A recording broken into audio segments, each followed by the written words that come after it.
Hey guys, Maryanne Elliott from 360 Mortgage Solutions.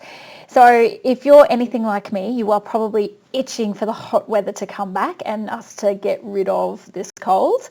I'm in Queensland and it feels absolutely freezing, which the irony is it's probably not as cold, or it's not as cold as what it is in other places, but it feels it. So let's talk about the spring season. So spring season is typically one of the most popular times for when it comes to buying and selling property. Now, why it's one of the busiest times is for various reasons, but usually you find a lot of clients would be looking to do things towards the back end of the year, but wanting to get it all done and dusted before we come into Christmas.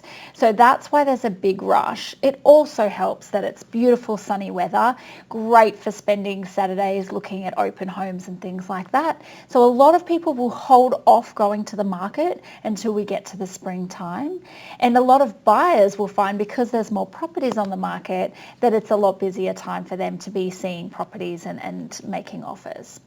So in light of that being the case, let's talk about what the 3 things are that you can do today to get you prepared for the spring season. So the first and biggest tip I have is knowing what deposit you have available for the purchase.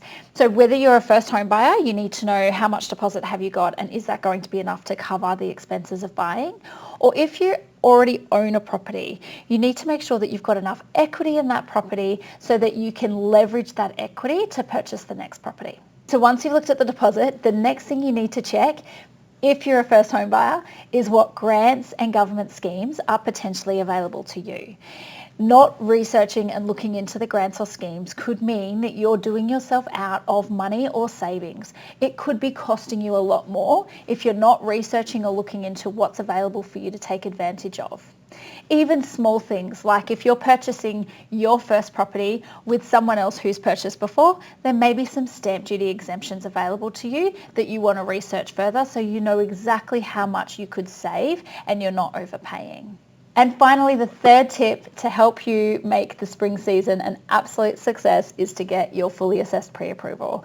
I say it feels like in every video, so I probably do say it in every video, but your fully assessed pre-approval is what's going to make the difference.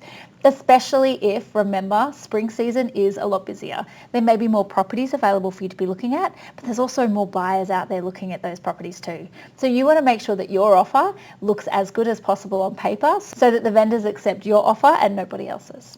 So if you want to chat to Tara or myself about getting your fully assessed pre-approval, or you just want to know a bit more about the grants and schemes that might be available, I'll pop a Calendly link below so you can make an appointment with either of us. Otherwise, that's it from me, guys. Have a fantastic day, and I'll catch you in next week's video.